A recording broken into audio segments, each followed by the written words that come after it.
Bien, bonjour à toutes et bonjour à tous.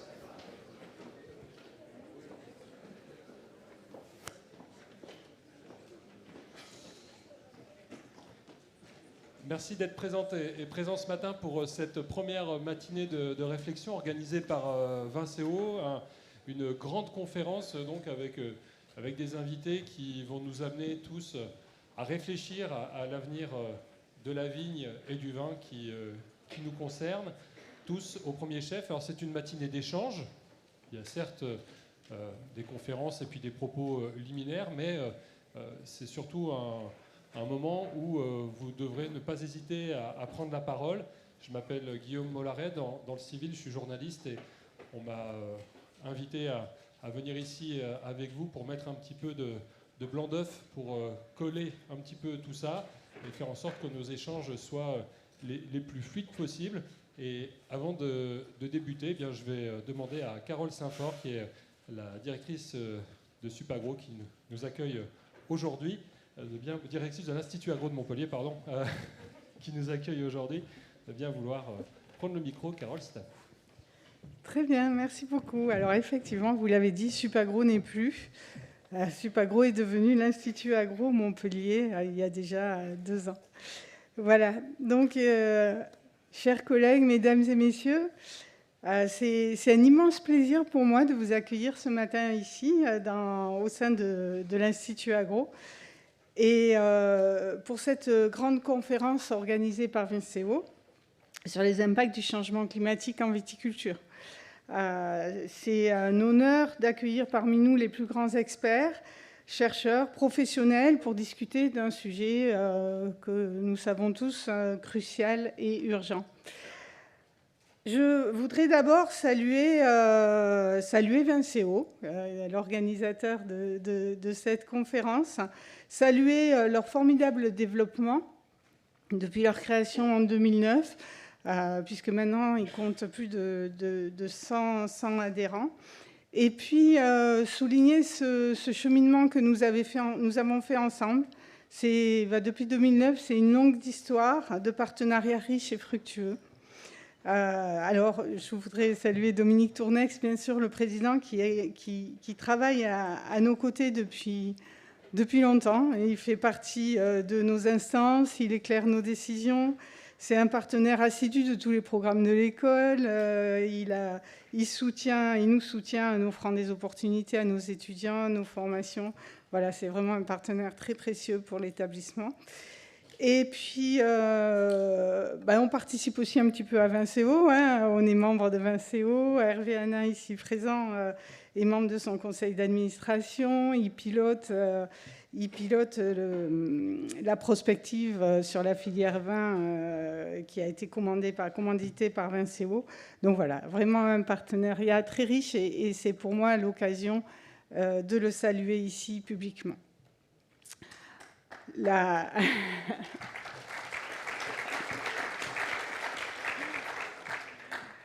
Donc la tenue de cet événement dans nos murs n'est pas juste une rencontre d'un besoin logistique et d'une offre de service, c'est bien plus que ça. Nous partageons la même passion pour la vigne et le vin, la même foi dans la recherche et le transfert des savoirs. La vigne et le vin, je me permets une petite historique, mais c'est vraiment quelque chose, une thématique qui est portée par l'établissement depuis des décennies. Je suppose que certains d'entre vous connaissent tout ça très bien. Sur ce campus, nous avons construit une collection de cépages qui est maintenant gérée par INRAE. À l'époque, nous avons multiplié des plants résistants au phylloxéra pour aider les viticulteurs. Nous avons développé l'ampélographie. On a réalisé l'an dernier un hommage à Pierre Gallet, très émouvant dans ce même amphi. Si vous sortez sur l'esplanade tout à l'heure, vous verrez qu'on a un petit monument dédié à Gustave Fox, le père de la viticulture. Voilà. Donc toutes ces choses-là ont conduit récemment, plus récemment, on va dire, à la construction, à l'installation sur l'école d'un institut des hautes études de la vigne et du vin, et qui est une composante phare de notre établissement, qui porte 8 formations dans l'enseignement supérieur, accueille des centaines d'étudiants du monde entier, encadre des doctorants, C'est une pépite de l'école. Et cet IHV, cet Institut des hautes études des vignes et du vin, va se transformer lui aussi. Voilà, on ne parlera plus d'IHV, puisque l'école s'est mariée avec ses écoles sœurs ou jumelles ou triplettes, je ne sais pas comment on peut dire, de Rennes, Angers et de Dijon pour former cet Institut Agro, ce qui explique que nous nous appelons plus Supagro, mais que maintenant nous appelons Institut Agro Montpellier. Et l'Institut des hautes études et du vignes et du vin élargit son périmètre sur les 3 écoles pour embrasser les collègues de Dijon, avec du vin un petit peu différent, mais qui sont aussi intéressés par la thématique.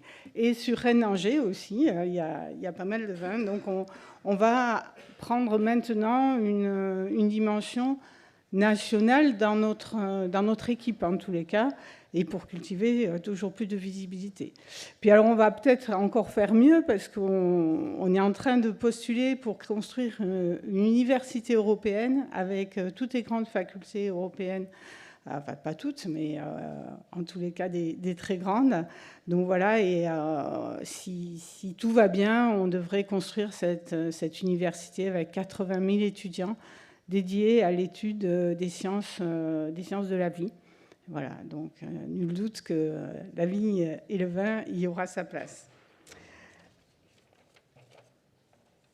Voilà, alors je voulais aussi vous parler d'une petite actualité, c'est qu'avec INRAE, notre partenaire recherche qui nous accompagne partout, puis avec les collectivités, la métropole, le département, la région et aussi l'État, nous avons un très beau projet pour faire émerger un bâtiment dédié à la vigne et au vin qui devrait voir le jour assez rapidement maintenant, puisque les financements ont été bouclés. Donc c'est un nouveau bâtiment de 6 000 m² qui verra le jour à l'entrée, derrière les vignes pédagogiques que vous avez dû traverser, malgré le temps, parce que vous avez jeté un petit regard. Et donc ça sera un bâtiment pour accueillir nos formations, pour accueillir les équipes de recherche, avec des agents de l'école, d'INRA, de l'université, des laboratoires, de l'entrepreneuriat, des partenariats professionnels. Voilà, donc c'est vraiment un magnifique symbole pour la filière qu'on a pour projet de construire ici. Voilà, donc cette matinée va être pour vous l'occasion unique d'échanger des idées, de discuter de recherche de pointe et d'explorer des solutions concrètes pour l'avenir de la viticulture. Donc vous allez accueillir des experts de renommée internationale qui vont contribuer certainement à nourrir une compréhension commune et à catalyser des actions concrètes pour une viticulture résiliente et durable. Et je tiens particulièrement à remercier Vincéo d'avoir organisé cet événement dans nos murs. Et puis je le remercie pour sa contribution inestimable à notre mission éducative et de recherche. Voilà, je vous souhaite à tous une conférence enrichissante, pleine de découvertes, que j'espère que vos échanges ouvriront de nouvelles voies vers un avenir vitivinicole, durable et prospère. Voilà, merci de votre attention et bienvenue à l'Institut Agro Montpellier.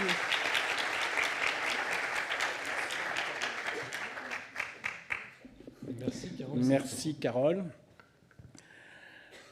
C'est amusant parce que quand je regarde cette photo, j'ai toujours l'impression d'avoir le même âge. Allez, merci, voilà, c'est ça qu'il me fallait.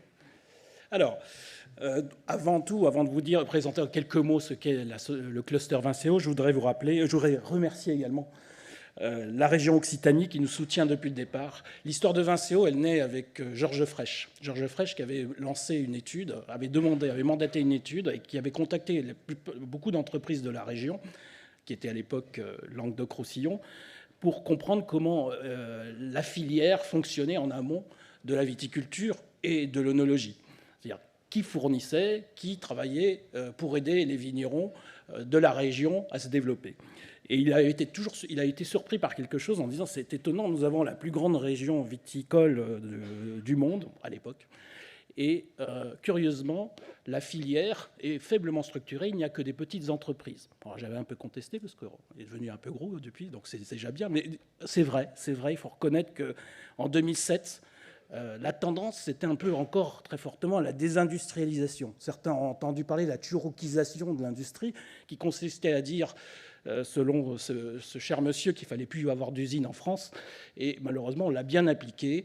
Et il faut reconnaître que la filière s'est en partie partie à l'étranger.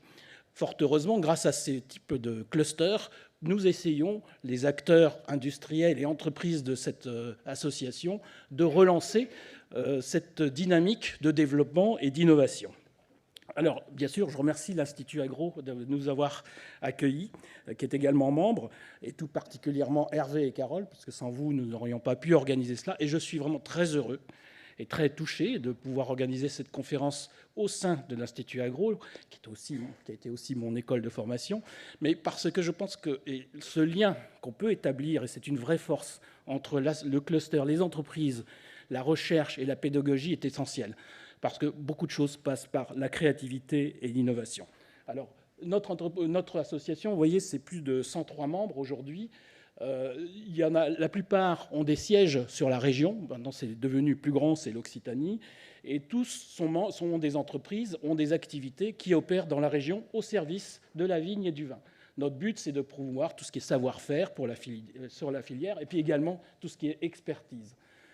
Nos membres œuvrent en fait à toutes les étapes de la filière. Vous allez trouver des membres, bien sûr, de la recherche et de l'enseignement, parce que nous sommes en contact avec toutes les institutions et tous les organismes pédagogiques, que ce soit sur le grand centre qui est Montpellier, évidemment, pour la viticulture et l'œnologie, mais je citerai également Toulouse, où il y a des centres de recherche. Je citerai même des activités qui sont un peu particulières, qui me tiennent à cœur, puisque mon entreprise, l'entreprise que je dirige, a développé des innovations grâce au CEA. Donc oui, le CEA peut intervenir, peut servir la viticulture. Et en plus, il y a beaucoup d'amateurs pour ces produits, fort heureusement. Donc ça les passionne encore plus. Ils sont même très motivés pour travailler pour ce secteur.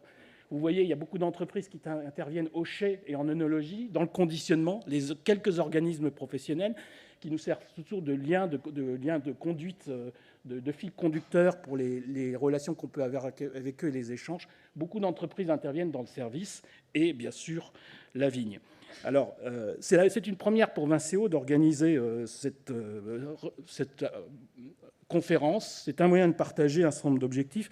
Il est évident, je ne vais pas revenir, je ne vais pas initier la conférence, mais c'est sûr qu'entre plus 3 et plus 5 degrés de température moyenne d'ici 2100, il va y avoir quand même un certain nombre de changements. La profession va devoir se réinventer à nouveau. C'est déjà arrivé dans l'histoire, mais c'est une éternelle adaptation et les vignerons vont y être confrontés. Je pense que ne pas me tromper si je vous dis que les cartes postales de nos paysages viticoles français risquent d'être profondément bouleversées par cette évolution du changement climatique. Et le changement climatique n'est pas la seule chose en réalité. On sait qu'il y a d'autres éléments, d'autres enjeux auxquels nous allons être confrontés. La raréfaction de nos ressources. Parfois, on voit apparaître des crises, des phénomènes d'inflation sur les ressources énergétiques, sur certains minéraux. Et ce n'est qu'une préannonciation de ce qui va probablement se produire dans les années à venir. Donc ce déséquilibre croissant des systèmes vont aussi mettre à dure épreuve l'humanité et bien sûr notre viticulture. Est-ce qu'on sera amené à devoir aller un peu plus vers l'hémisphère nord pour replanter de la vigne? Peut-être, ça sera d'autres paysages, de nouveaux paysages, mais il y a aussi d'autres choix. Il y aura certainement des débats sur faudra-t-il s'orienter vers des choix purement technologiques pour protéger la vigne? Faudra-t-il aller vers de la culture régénératrice? Tous ces débats vont s'ouvrir et vont continuer et vont s'intensifier. Et Dieu sait si les Français adorent débattre. Ce qui est important, c'est qu'il faut à un moment donné savoir prendre des décisions. Il est vrai que souvent, notre pays, c'est quand notre pays est au pied du mur que l'on décide, mais nous allons être confrontés. Et notre volonté au sein de l'association, du cluster, c'est d'essayer d'initier ces débats, c'est de penser à cet avenir. Je remercie à nouveau les équipes pédagogiques, parce que vous formez les jeunes de demain qui viendront dans nos entreprises, et nous savons que c'est un élément essentiel. C'est peut-être le seul point le plus crucial, c'est bien former nos jeunes pour les aider à affronter cet avenir qui va être difficile, mais en même temps passionnant. Parce qu'il ne faut pas perdre espoir. Nous sommes dans un métier fabuleux. Le vin permet, c'est un lien social, le vin permet également d'égayer des moments pessimistes. Je citerai juste une chose, j'exporte en Israël, je n'ai jamais autant vendu qu'aujourd'hui. Y a-t-il un lien avec la déprime liée à un conflit? Peut-être. Mais voilà, ça veut dire que ça reste quand même un produit qui attire énormément. Alors c'est vrai que la consommation aujourd'hui change, il va falloir s'adapter, je ne reviendrai pas là-dessus. Et tous ces débats, nous allons peut-être les initier aujourd'hui. 2 heures, c'est très court, on n'aura pas la possibilité de rentrer dans le détail, mais je vous souhaite à tous une très belle conférence. Et n'hésitez pas à poser des questions quand on vous le permettra au moment après les interventions. Merci, Guillaume. À toi. Merci, Dominique. On va à présent accueillir Arthur Keller, qui est un conférencier, consultant, spécialiste des risques systémiques. Arthur, je vous laisse nous exposer, vous avez un micro aussi si vous voulez, nous exposer vos propos et puis nous nous permettrons de les interroger dans une petite demi-heure. À tout de suite. Merci. Merci de m'accueillir. Merci beaucoup. J'ai pris quelques notes des choses que je voudrais vous dire aujourd'hui. Un certain nombre de messages que je voudrais vous faire passer. On m'a laissé 35 minutes à peu près, donc c'est pas peu, mais c'est peu, pour dire tout ce qu'il faudrait dire. Donc je ne pourrais pas tout développer. Et d'ailleurs, pour ceux qui veulent en savoir plus, Internet est fait pour ça. Il y a des conférences plus longues, notamment les miennes, mais il n'y a pas que les miennes. Mais en tout cas, si vous voulez voir des choses que moi j'ai développées et que je ne pourrais pas développer aujourd'hui, je vous renvoie vers des conférences où je développe davantage. Parce que là, je vais aller droit au but, enfin droit à plusieurs buts, pas un seul, plusieurs buts. Et effectivement, pas mal de choses à vous dire. Alors la première chose que je voudrais vous dire, c'est que si vous n'avez pas encore pris la juste mesure des enjeux de notre temps, de ce qui va advenir, même si personne n'est Nostradamus, personne ne sait exactement. Mais globalement, les grandes tendances, si vous n'avez pas encore pris la mesure d'à quel point ça va bouleverser nos vies, notre économie, nos sociétés, et vous, dans votre activité, quelle qu'elle soit, c'est que vous n'êtes pas à la page. Donc aujourd'hui, je ne sais pas une insulte, mais c'est qu'effectivement, aujourd'hui, nous avons pas mal de spécialistes, on en a aujourd'hui ici d'ailleurs, qui travaillent sur des questions qui sont absolument inédites dans l'histoire humaine. C'est-à-dire que nous sommes confrontés aujourd'hui à des enjeux qui n'ont jamais dû être gérés d'histoire humaine. Et donc, les disruptions qui viennent vont être conséquentes. Il y a 2 façons d'aborder une disruption. Une façon où on ne s'y prépare pas, et une façon où on s'y prépare. Et même si on ne peut pas tout préparer et si on ne pourra pas tout gérer, malgré tout, il y a une grosse différence entre les 2 options. Donc je vous engage à vous préparer, et il y a un certain nombre de choses que l'on peut envisager dans ce contexte. Mais avant tout, il faut certainement que je vous fasse un petit topo général, c'est ce qu'on m'a demandé, d'aller un petit peu sur le général, avant peut-être des choses plus concrètes, enfin plus spécifiques. Mais il faut aller plus dans déjà un topo général pour vous réveiller s'il y avait besoin. Réveiller pas seulement quant à la gravité de la chose, quant à l'urgence de se reconfigurer, mais vous réveiller également quant à la nature même des enjeux de notre temps.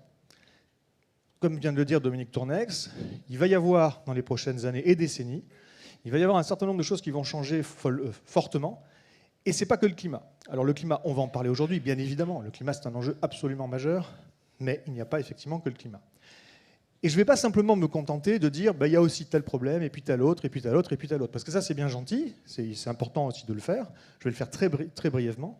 Mais malgré tout, ça ne permet toujours pas de comprendre la nature des enjeux de notre temps. Ce n'est pas parce qu'on dit oui, il y a plein de problèmes qu'on comprend comment ces problèmes interagissent les uns avec les autres. Donc à la base, je suis systémicien. J'ai fait de la dynamique des systèmes. Ça ne veut pas dire que je comprends tout, mais au moins je m'intéresse à comment les différentes dynamiques interagissent les unes avec les autres.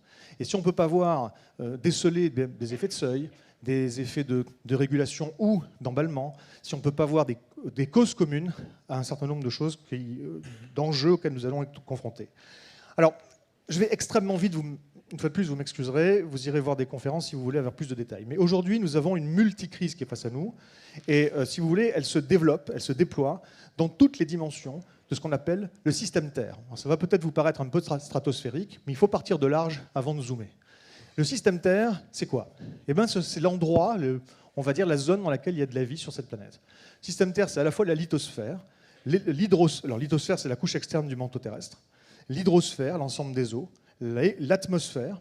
Alors l'hydrosphère avec une sous-couche qui est la cryosphère, ce sont les eaux, mais les eaux sous forme de glace. L'atmosphère, la biosphère, l'ensemble du vivant, et la pédosphère, l'ensemble des sols, évidemment, vous êtes familiers, très certainement du préfixe pédo, ce qui n'est pas forcément le cas du grand public. Quand je dis pédosphère dans les conférences, les gens me regardent avec des gros yeux. Donc là, vous savez a priori qu'on parle du sol. Donc, aujourd'hui, nous avons effectivement des enjeux et des problèmes sur toutes ces dimensions du système Terre. Alors, en faisant très très rapidement, sur la partie lithosphère, nous sommes déjà confrontés à un certain nombre de limites, dures ou plus molles, mais des limites dans notre capacité à extraire et exploiter un certain nombre de ressources. Que font les sociétés humaines? Elles extraient des ressources. Ensuite, elles transforment ces ressources. Alors, elles extraient des ressources de deux régions, on va dire, de deux sphères, entre guillemets. La lithosphère, donc le couche externe du manteau terrestre, et la biosphère, le vivant. Les premières ressources ne sont pas renouvelables, en tout cas pas à notre échelle de temps.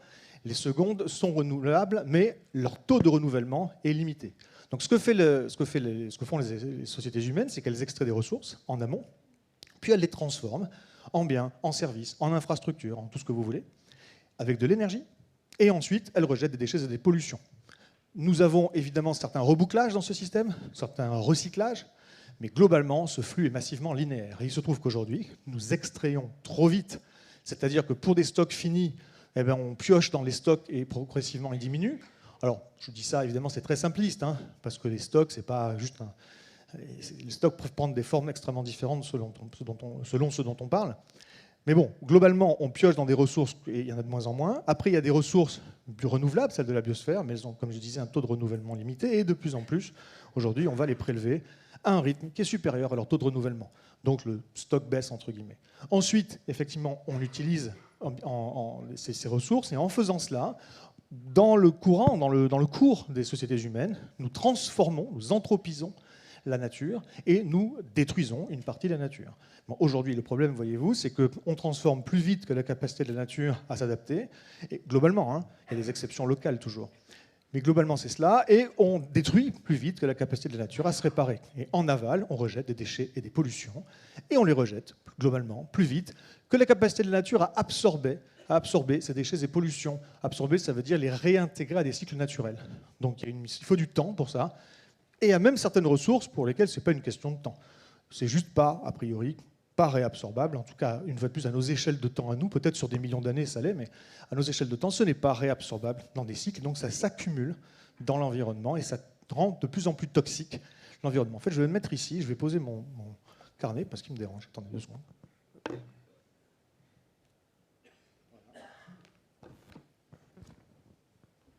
Ou là, d'ailleurs, peut-être. Et est-ce qu'on m'entend? Oui. Bon, pas la peine, du coup, de... Allez, hop. On va faire comme ça. Parce que je ne sais pas trop quoi faire de mes mains. Là, j'ai pas l'habitude d'avoir un carnet. En plus, il est un peu lourd. Bref.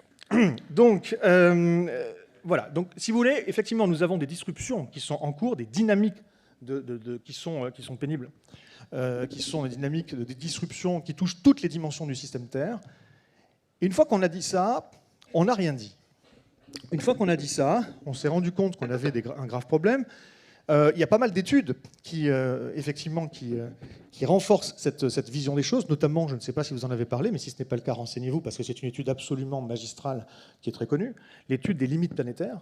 Et cette étude qui a été faite par des spécialistes du système Terre conclut la chose suivante. Déjà, il pose la question suivante. N'y aurait-il pas des limites, des seuils à ne pas dépasser dans un certain nombre de registres Pourquoi? C'est précisément ça l'enjeu. Pour maintenir l'habitabilité de la planète Terre. Voilà l'enjeu. Voilà ce qui est en train de se jouer. Donc nous avons tous, à titre personnel, j'imagine, des petits soucis ou des gros soucis. Nous avons, à titre collectif, soit dans votre secteur, des soucis. À titre collectif au niveau sociétal, des soucis. Et si on regarde à l'international, il y a des soucis encore beaucoup plus graves. Il y a des guerres, nous avons même des famines, nous avons des choses extrêmement graves qui se jouent. Mais moi, je vous dis, je ne suis pas le seul à le dire, ce n'est pas juste moi, que l'habitabilité de la planète Terre va se jouer dans les 20 à 30 prochaines années. Vous voyez, en fait, les enjeux? Et on regarde Netflix. Voilà ce qu'on fait. On veut pas trop changer, parce que c'est pénible. On veut maintenir notre activité. On veut maintenir notre chiffre d'affaires. C'est bien normal. On est dans un système qui veut ça. Et on regarde Netflix. Bon. Donc il va falloir se bouger les fesses sérieusement. Donc je suis ici déjà pour vous réveiller, parce que les enjeux sont inédits, ils sont inimaginables. Et nos petites vies vont être bouleversées. Quoi que l'on fasse ou ne fasse pas. Mais si on fait les bonnes choses, on pourra survivre et on pourra peut-être vivre correctement ce bouleversement, plutôt que de simplement le subir. Donc, des études, je reviens sur les limites planétaires. Est-ce qu'il n'y aurait pas des limites à ne pas dépasser pour maintenir l'habitabilité de la planète Terre? Oui, selon eux, aujourd'hui, il y en a 9 à ne pas dépasser. Ensuite, ils ont étudié différentes études où on en était de ces 9 limites. Conclusion, on en a déjà dépassé 6. 6 sur les 9, et on est proche de la 7e. Alors, il y a le climat, on est hors de la zone de stabilité du système climatique planétaire. Il y a la biodiversité qui s'effondre. Aujourd'hui, il n'y a pas un écologue ou un biologiste qui vous dira le contraire. La vie sur Terre, mesdames et messieurs, est en train de s'effondrer. Évidemment, ce n'est pas pareil partout, c'est-à-dire que ça ne va pas à la même vitesse partout, mais le déclin est avéré, et il s'accélère, et il est terrible absolument partout. 5 continents, tous les océans. La vie sur Terre est en train de s'effondrer. Incroyable, n'est-ce pas? Fun fact, nous faisons partie de la vie. Ensuite, nous avons les déchets et les pollutions, ce qu'ils ont appelé les nouvelles entités, ce qu'on met dans l'environnement. Donc ça explose. Nous avons les cycles de l'eau, totalement disruptés, les cycles biogéochimiques, ça vous concerne, c'est-à-dire notamment les cycles du phosphore et de l'azote, un certain nombre de nutriments essentiels, tous les cycles du vivant, et puis le sol, la destruction des sols. On est proche de la 7e limite, qui est celle de l'acidification des océans. Bref, donc une fois qu'on a dit tout ça, c'est très important pour réagir sur la gravité et l'urgence absolue de se bouger les fesses. Cela dit, à mes yeux, on n'a toujours rien compris si on s'arrête là. Or, très peu de gens vont plus loin. Le changement climatique est un problème absolument majeur. Le changement climatique, on ne va pas dire le contraire. C'est vital de s'en préoccuper. Nous avons quelqu'un là dont c'est la spécialité, écoutez-le. Voilà, et écoutez ceux qui proposent des choses, parce qu'il faut impérativement s'attaquer à cet enjeu. Toutefois, est-ce que c'est un problème de fond ou est-ce que c'est un symptôme? Je considère que c'est un des multiples symptômes de cette polycrise à laquelle on est constitué, à laquelle on est confronté, excusez-moi. La polycrise, on peut la synthétiser de la manière suivante, je l'ai déjà un petit peu dit. En amont, on prélève des ressources, trop vite, ensuite on les transforme, au passage, on transforme la nature, on détruit un peu de la nature, trop vite, et au final, on rejette des déchets et des pollutions, trop vite. On est une machine qui transforme la nature en déchets. Voilà ce que l'on est, et trop vite. Les déchets qu'on rejette à la fin sont de 3 natures eux-mêmes, solides, liquides ou gazeuses. Parmi les gaz, il y a des gaz qui détraquent le climat, qu'on appelle les gaz à effet de serre. Le climat est un des multiples symptômes de cette maladie. Voilà, donc c'est lié au dégagement de gaz à effet de serre, c'est lié également à la destruction ou à la transformation des systèmes naturels, notamment les forêts et les océans, etc. Et tout ça fait que, oui, il y a plein de problèmes, dont un changement climatique. Pourquoi c'est très important de faire la distinction entre un symptôme et la maladie? C'est absolument fondamental. Pour le faire comprendre, j'utilise une métaphore. Elle ne fait pas plaisir, mais si j'étais là pour vous faire plaisir, ça se saurait déjà. Mais elle a le mérite d'être claire. Imaginez que vous ayez des maux de crâne récurrents, que vous ayez des problèmes de peau et des problèmes de digestion. Vous voulez traiter ces différents problèmes? Ok. Cherchez des solutions? Super bonne nouvelle, il y en a. Pour les maux de crâne, paracétamol. Pour les maux de peau, problèmes de peau, allez voir un spécialiste. Vous trouverez un très bon dermato qui vous dira c'est la pommade qu'il vous faut. Problème de ventre, allez voir pas un otorino, non, sinon ça ne marche pas. Un gastro-entérologue, il vous dira voilà la bonne tisane qu'il vous faut. 3 problèmes, 3 solutions. Ça y est, c'est joué. Mais si ce ne sont pas des problèmes, mais des symptômes du fait que vous avez un cancer généralisé, c'est-à-dire un dérèglement systémique de votre organisme, vous allez guérir le cancer avec de la pommade, du paracétamol et de la tisane? Il faut avoir pris conscience, et ça je vous le dis tout de suite, personne n'a pris conscience de ça. Il n'y a pas un décideur qui a pris conscience de ça. Il faut avoir pris conscience de la systémique de la problématique pour comprendre qu'on ne résoudra rien par une simple addition des différentes réponses spécifiques aux différents symptômes spécifiques. Le changement climatique est un de ces symptômes. Il est absolument vital de s'en occuper. Ce symptôme, à lui tout seul, va nous tuer si ça continue. Pour autant, c'est absolument vain si on ne change pas, si on ne s'attaque pas aussi à la maladie. Ce n'est pas que ça ne suffit pas, c'est que c'est vain, sans mauvais jeu de mots, si on ne s'attaque pas aussi à la maladie. C'est-à-dire si on ne s'attaque pas à faire diminuer les flux d'énergie et de matière, à extraire moins en amont, à polluer moins en aval, et au passage à régénérer la nature d'une façon massive. Et pour ça, on a besoin de développer des méthodes, des modèles régénératifs Il y a différentes manières de s'y prendre. Tout ne sera pas régénératif, c'est pas possible, il n'y a pas d'activités qui ne le seront jamais. Mais il y a certains types d'activités qui peuvent l'être, qui ne le sont souvent pas, mais qui peuvent l'être. C'est avant tout les spécialités ou les secteurs d'activité qui travaillent directement avec le vivant. Car le vivant a cette capacité de régénération qui est unique. Il n'y a que le vivant qui a cette capacité de régénération. Donc, en tant que personne qui travaillait avec le vivant, qui travaillait, enfin, j'espère avec, beaucoup travaillent contre. Il faut travailler avec le vivant. Vous avez une responsabilité de régénérativité, entre guillemets, pour faire un néologisme, un vilain néologisme. Mais globalement, mesdames et messieurs, effectivement, tant que, et ce n'est pas prêt de changer, vu les politiques que l'on a, tant qu'on accroît la pression sur les écosystèmes en amont, tant que sur la pression sur les ressources, et qu'on pollue plus et qu'on détruit plus, tant qu'on fait tout ça, eh ben, ça ne va pas boucler. Et on va donc être confronté à pas mal d'enjeux. Sur la transition, qu'elle soit agricole, qu'elle soit énergétique, nous avons besoin d'un certain nombre de ressources. Et comme l'a vite fait évoqué Dominique Tournex, effectivement, nous allons probablement manquer de certaines ressources. Ce n'est pas forcément parce qu'il n'y en a plus dans le sol.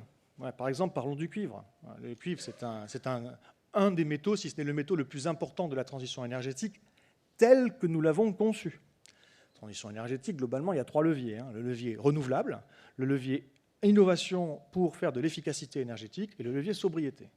Voilà, donc sur le levier renouvelable, il faut déployer des énergies, enfin, des capacités, des convertisseurs en tout cas qui produisent de l'énergie dite renouvelable à bas carbone. Et ça demande des nouveaux réseaux électriques, ça demande beaucoup de nouveaux bobinages. Si l'on passe sur des moteurs électriques, c'est beaucoup plus de cuivre. En fait, c'est énormément de cuivre. Alors beaucoup d'autres choses, lithium également, puisqu'il faut bien stocker l'énergie, même si on commence à avoir des batteries sans lithium, pour l'instant c'est massivement avec. Bref, aujourd'hui, sur le cuivre, puisqu'on l'utilise également dans la viticulture, eh ben, nous allons avoir des petits problèmes. Ce n'est pas qu'il n'y en a plus, il y en a encore pas mal du cuivre. Mais pour aller récupérer le cuivre, comme le reste d'ailleurs, il faut énormément d'eau douce. Énormément d'eau douce. Et donc cette vision, cette approche par les renouvelables, je ne dis pas qu'elle est mauvaise, je ne dis pas qu'il ne faut pas la faire. Cela dit, il faut bien avoir conscience que ce n'est pas une solution, mais seulement un arbitrage. C'est un compromis. D'un côté, on essaie de soulager un symptôme changement climatique. Une fois de plus, je n'ai pas dit qu'il ne fallait pas le faire. Mais il faut avoir conscience que de l'autre côté, on accroît la pression sur un certain nombre de choses. On accroît les flux extractifs, on accroît l'utilisation de l'eau alors qu'on commence à en manquer à certains endroits. On accroît la pollution des aquifères et des cours d'eau, on accroît la pression et la destruction des écosystèmes et d'espèces, on accroît aussi les enjeux et les problèmes de santé publique sur des populations locales, et des fois même des problèmes, parce que l'industrie minière est très forte pour ça, des problèmes de droits de l'homme. Donc est-ce qu'on peut dire, développer les renouvelables, c'est super, c'est génial, tout est positif, c'est la solution? Non, c'est un compromis, mesdames et messieurs. Donc parce qu'on essaye, et je n'ai pas dit une fois de plus que s'il ne fallait pas le faire, mais parce qu'on essaie de soulager un symptôme, on aggrave les autres au passage. Il n'y a pas de cohérence systémique. Et il n'y en aura pas, jamais, tant qu'on ne s'attaquera pas au fond du problème. C'est-à-dire faire redescendre les pressions exercées par les activités humaines sur le système Terre en deçà de la capacité de charge du système Terre, sa capacité à encaisser ces pressions. Pour l'instant, on n'y est pas du tout, parce qu'il faudrait pour cela diminuer les flux d'énergie et de matière. Et comme il y a au niveau sociétal une corrélation extrêmement forte avec ces flux d'énergie et de matière et la production de valeur ajoutée économique, de produits intérieurs bruts, eh bien, il ne pourra pas y avoir de descente énergétique et matérielle sans une contraction économique. Et donc, soit organisée sous forme d'une décroissance ou d'une autre, là je suis hors de mon champ d'expertise, soit subie sous forme d'une récession ou d'une dépression économique. Et je précise bien qu'il faut sortir de cette posture en disant les décroissances sont fous, ce serait une casse sociale terrible. Non, c'est la dépression économique qui sera une casse sociale terrible. Et aujourd'hui, ce n'est pas la même chose que la décroissance et la dépression. C'est l'un ou l'autre. Soit on essaie d'organiser, je n'ai pas dit que c'était facile, une décroissance, soit on subira une dépression. Je dis ça au passage, ce n'est pas pour vous vendre quoi que ce soit, c'est pour essayer de clarifier les termes du débat, parce que c'est un enjeu majeur également, cette histoire de décroissance. Nous avons donc aujourd'hui, en tout cas j'y reviens, face à nous des enjeux majeurs qu'on n'a jamais vus, et notre système n'est pas préparé pour cela. Ni notre système au niveau national, au niveau même plus régional, au niveau des secteurs économiques, ni notre système au niveau plus global. Par exemple, nous n'avons pas les instances qui permettent de coordonner les actions au niveau planétaire, ne serait-ce que pour la question climatique. Ce n'est pas le cas. On a des instances de conversation. Après, chacun rentre chez lui. C'est plus ou moins contraignant. Il fait un peu ce qu'il veut et ce qu'il peut. Et puis, finalement, comme les ressources vont manquer et qu'elles vont très certainement avoir des prix qui vont monter fortement, tout le monde ne pourra pas forcément avoir les ressources nécessaires pour la transition énergétique. Au final, ce sont les pays riches qui vont faire la leur et les pays pauvres qui ne pourront pas faire la leur, indépendamment du fait que si ça se trouve, en fait, c'est le contraire qu'il faudrait faire. C'est-à-dire que c'est là où il y aurait le plus besoin de décarboner que ça ne se fera pas, manque de moyens. Il n'y a pas d'instance pour l'instant de véritable coordination internationale, même si évidemment il y a des propositions qui sont faites en ce sens. Donc aujourd'hui, je dis juste que nous ne sommes pas équipés des bons outils, et donc il faut se préparer au fait que notre système va craquer.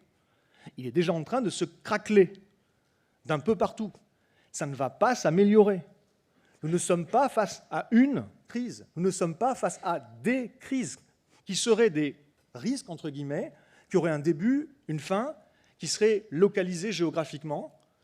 L'approche traditionnelle qui consiste à faire de la prévention des risques conçus comme des événements potentiels futurs, puis si jamais l'événement se matérialise, faire de la gestion de crise pour revenir à la normale, cette approche traditionnelle-là ne marche pas face aux enjeux qui sont les nôtres aujourd'hui, qui sont des enjeux, qui sont pas des événements, mais bien des processus qui ont déjà commencé et qui s'aggravent et qui ne s'arrêteront pas. Il y a un grand changement qui est en train de se mettre en place sur la question climatique, mais pour d'autres raisons. L'eau, évidemment, la biodiversité, la disponibilité de matières, de certaines matières premières, de certains intrants, etc. Pour produire, vous savez bien ce dont on a besoin, je ne parle pas spécifiquement de vin, là, pour produire de la nourriture. Qu'est-ce de ce dont on a besoin? On a besoin de semences qu'on n'achète pas nous-mêmes, qu'on ne produit pas nous-mêmes, pardon. On a besoin d'intrants qu'on ne produit pas nous-mêmes, qui, pour être produits, demandent énormément de gaz et de pétrole bon marché qui ne sont pas sur notre territoire.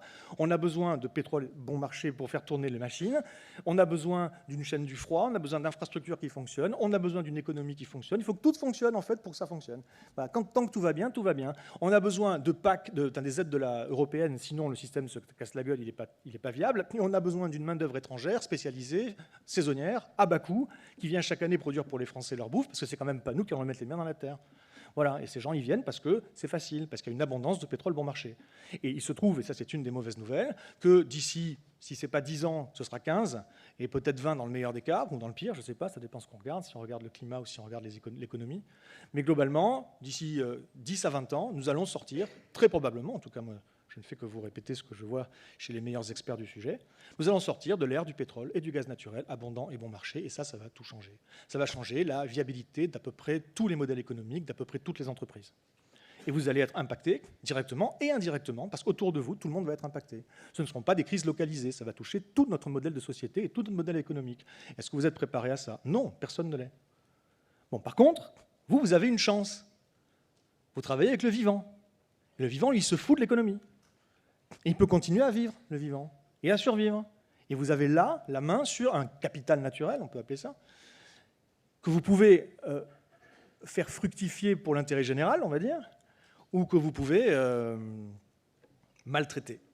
Et donc c'est votre décision. Aujourd'hui, je comprends bien que ce n'est pas forcément facile de se remettre en question, mais c'est votre décision. Donc il y en a des gens qui font très bien, et puis d'autres qui ne font pas bien. Et je ne vais pas pointer du doigt, je ne vous connais pas. Il faut savoir une chose, en France, nous avons des SAIV, c'est défini dans le Code de la Défense, des secteurs d'activité d'importance vitale. Je vais vous dire une chose, l'alimentation fait partie des secteurs d'activité d'importance vitale. Donc c'est dans la loi de programmation militaire que si un secteur d'activité d'importance vitale est touché, et gravement touché, alors il y a des plans qui sont organisés pour essayer de, entre guillemets, reprendre le contrôle. Donc l'alimentation est un SAIV, ça va. C'est pas complètement con non plus. On a compris que manger c'était important. L'agriculture, non. L'agriculture n'est pas un secteur d'activité d'importance vitale. Vous n'êtes pas d'importance vitale. Pourquoi?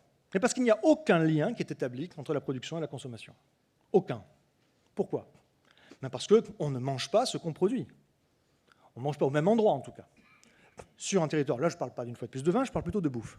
Sur les territoires français, quasiment tout ce qui est produit est exporté. Et quasiment tout ce qui est consommé est importé. Bien d'ailleurs, quand je dis importé, ce n'est pas forcément de l'étranger, ça peut être d'une autre région. Mais ce que je veux dire, c'est que quand on regarde, par exemple, le taux d'autonomie alimentaire dans les 100 plus grandes aires urbaines françaises, il est de 2,1%. C'est-à-dire que 97,9% de ce que mangent les citadins français provient d'ailleurs.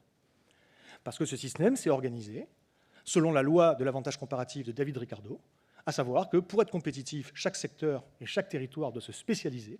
Donc quasiment tout ce qui est produit va ailleurs, et quasiment tout ce qui est consommé vient d'ailleurs. Ce qui est facile, tant qu'il y a du pétrole abondant et bon marché. Voilà, tant qu'il y a du pétrole abondant et bon marché. Et vous êtes aujourd'hui un peu entre les deux, un peu soumis, si vous voulez, d'un côté des intrants, de l'autre côté des extrants, entre guillemets. Aujourd'hui, vous avez quand même un secteur qui est particulièrement dépendant à certains intrants. On peut dire qu'il est phytodépendant. Le cuivre, le phosphore, d'autres choses dans les engrais, d'autres traitements, un certain nombre de choses. Est-ce que vous les produisez vous-même? Certains peut-être, mais la plupart non. Est-ce que la bouillie bordelaise, elle est fabriquée avec du cuivre dans un gisement à Bordeaux? Non, il n'y a pas de cuivre à Bordeaux.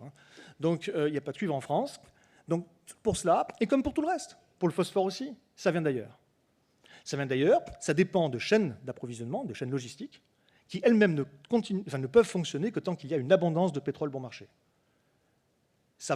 Il va y avoir des disruptions de chaînes logistiques dans les prochaines années et décennies. Comment? Il y en a déjà eu, mais c'était conjoncturel. Il va y avoir des changements structurels. Quand, comment, je ne sais pas, je ne suis pas Nostradamus, mais ça va se produire. Et ça va se produire largement avant 2050. Largement. Vu les dynamiques en cours. Disons que je suis très surpris du contraire. Donc ça, en amont déjà, vous avez des dépendances. Et puis ensuite, en aval. Vos business models tiennent sur quoi? Si, comme certains, vous importez à l'étranger, pareil, vous ne pourrez le faire que tant que ça fonctionne bien. Voilà. Donc je n'ai pas dit que ça allait s'arrêter du jour au lendemain, c'est absolument pas le cas.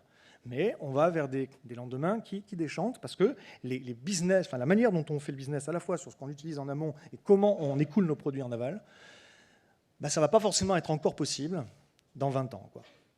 Dans 10 ans, je ne sais pas. Mais dans 20 ans, j'y crois pas. Bon, bref. Aujourd'hui, il y a essentiellement un grand enjeu, donc vous l'aurez peut-être compris, alimentaire. Mais ça vous concerne. Parce que bon, après le vin, est-ce que ça fait partie de l'alimentaire ou pas? Je l'avoue que ce sont des classifications. Mais bon, disons que sur le solide, sur ce que les gens mangent, on a des vastes régions où il n'y a pas du tout suffisamment de production solide. Moi, je suis bordelais à la base, et j'ai étudié la résilience alimentaire de la ville de Bordeaux, de la métropole bordelaise. Bordeaux, c'est une région très agricole, mais ça produit du liquide surtout, donc le solide, il vient d'ailleurs. Ce qui est formidable d'ailleurs, c'est qu'à peu près 85% des fruits et légumes qui sont mangés par les Bordelais proviennent de Marmande. Le Marmandais, c'est à 70-80 bornes en amont de la Garonne, c'est super. Logiquement, il suffirait de charger des barges, de les laisser gentiment dériver jusqu'à Bordeaux, puis de les remonter à vide, ce serait formidable. Mais, j'ai dit 85% des fruits et légumes, c'est pas vrai, je me suis trompé, excusez-moi, c'est plus de 75%. Voilà. Et des fruits et légumes proviennent de Marmande. Et plus de 85% de ces fruits et légumes qui vont de Marmande à Bordeaux passent par Rungis. Vous voyez, on est dans un système formidable. Sachant que la seule réponse que j'ai eue quand j'ai essayé de comprendre pourquoi, c'est oui, mais il y a c'est le marché d'intérêt national, quoi. Sauf que Bordeaux a aussi un marché d'intérêt national, à Brienne. Donc je ne comprends absolument pas pourquoi ça passe par Rungis, si ce n'est des habitudes installées. Et ça, précisément, c'est une des résistances au système. Les habitudes installées. On a des habitudes installées à tous les niveaux. Et personne ne veut vraiment changer. Bon, alors, on a conscience des enjeux, là, ou pas? Je ne crois pas. J'essaie de vous réveiller. Il va falloir changer nos habitudes.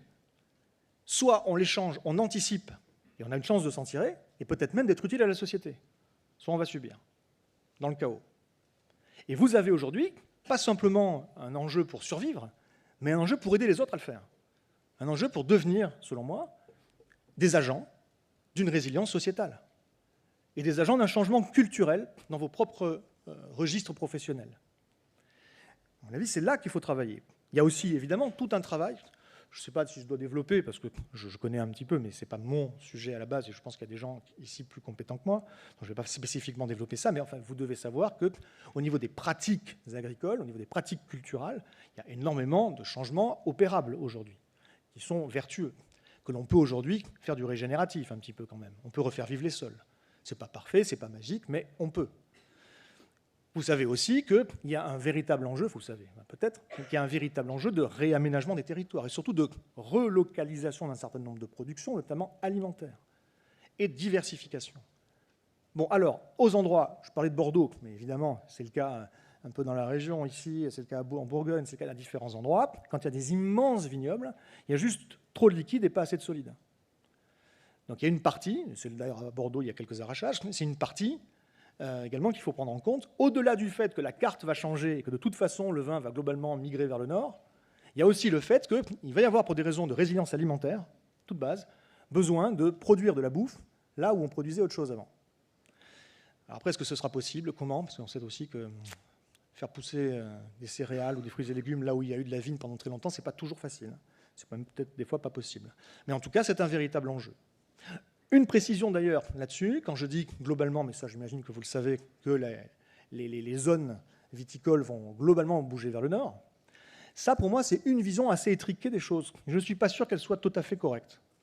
C'est-à-dire que, oui, ok, c'est vrai, ça se produit déjà, ça va continuer à se produire, mais il faut aussi imaginer qu'à pas mal d'endroits, je ne sais pas dire exactement où, mais il y a pas mal d'endroits où ça ne va pas juste évoluer, où ça va casser.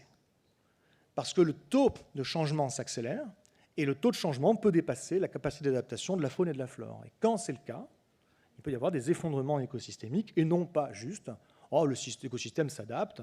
Voilà. Donc il ne faut pas juste se prolonger comme font certaines études en disant « en 2050, à tel endroit, on aura à peu près le taux hygrométrique et on aura à peu près la température qui fait aujourd'hui à tel autre endroit plus au sud ». Donc on aura à cet endroit-là ce qu'aujourd'hui on a à l'autre endroit plus au sud. Bon, c'est extrêmement simpliste, hein, c'est comme vision. On verra bien ce qu'on aura, on verra bien ce qu'on n'aura pas, mais en tout cas ce qui est à peu près certain, c'est que ça va changer, qu'il y a pas mal d'endroits où il y aura des disruptions sauvages. Bien. Donc il y a énormément de choses à faire, mais ce que je veux vous dire, c'est que donc, vous avez compris aujourd'hui que vous êtes confrontés à des enjeux, que vous êtes confrontés à des contraintes qui sont inédites. Et je veux vous mettre en garde contre une certaine façon de procéder. Je vais vous raconter, vous connaissez peut-être cette histoire, mais souvent elle est mal interprétée selon moi. Enfin, je ne sais pas juste selon moi, hein, j'ai lu évidemment beaucoup sur la question. Kodak, dans un tout autre domaine. Kodak, empire de la photographie, qui s'est effondré. Pourquoi Kodak s'est-il effondré? Est-ce que, comme souvent on le dit, Kodak a raté le tournant du numérique? Pas du tout. Enfin, il a raté, si. Mais je veux dire, ce n'est pas qu'ils ne l'ont pas vu venir ou qu'ils ne l'ont pas vu passer. Kodak était les premiers à être sur le numérique, les tout premiers. Sauf qu'ils ont fait une chose, ils ont fait deux erreurs. Première erreur, considérer que l'effondrement était impossible. Considérer qu'ils étaient les premiers, tout là-haut, au niveau mondial, c'était un empire qui ne pouvait pas s'effondrer, il resterait premier. Première erreur. Deuxième erreur, ils ont compris qu'il y avait des changements, que le numérique se développait, et ce qu'ils ont fait, c'est qu'ils ont essayé d'intégrer les changements à leur business. Ils ont essayé d'intégrer le numérique à ce qu'ils faisaient. Et ça ne marche pas. Il faut changer ce qu'on fait. Donc qu'est-ce qu'ils ont fait? Ils ont proposé des films et des appareils spéciaux qui avaient une puce numérique qui permettait aux gens, quand ils allaient chez le photographe, également de revenir avec un CD-ROM avec leurs photos ou des choses comme ça. Voilà. Mais on continue à avoir des films avec 24 ou 36 poses, on continue à avoir besoin d'aller développer chez le photographe. Ils ne sont pas allés suffisamment loin, ils ne sont pas projetés assez loin dans la disruption en imaginant que ça allait tout changer et que les gens n'iraient plus chez le photographe faire développer quoi que ce soit et qu'au lieu de prendre 24 photos, ils en prendraient 1000. Et donc voilà, ils ont essayé d'intégrer les changements à leur business model sans se remettre en question. Ils ont essayé de faire différemment. Aujourd'hui, mesdames et messieurs, il n'est plus temps d'essayer de faire différemment. Il faut faire différent. Il faut arrêter d'essayer de faire la même chose, mais en s'améliorant.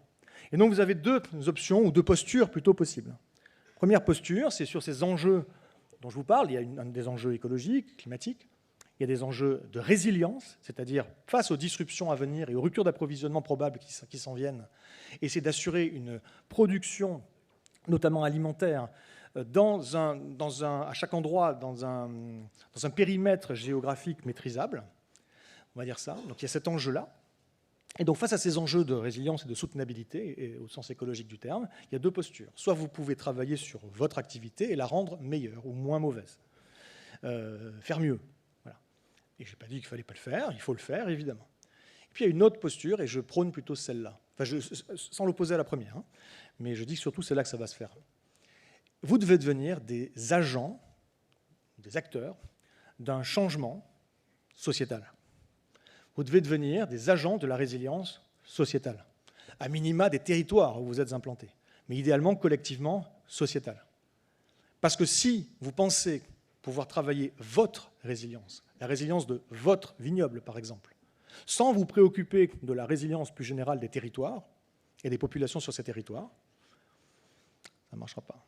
Vous ne serez pas résilient, ce n'est pas possible. Pas résilient face au type de crise qui arrive. Peut-être que vous serez plus résilient, et ça c'est autre chose, face à des aléas climatiques. Il y a des façons de faire très importantes.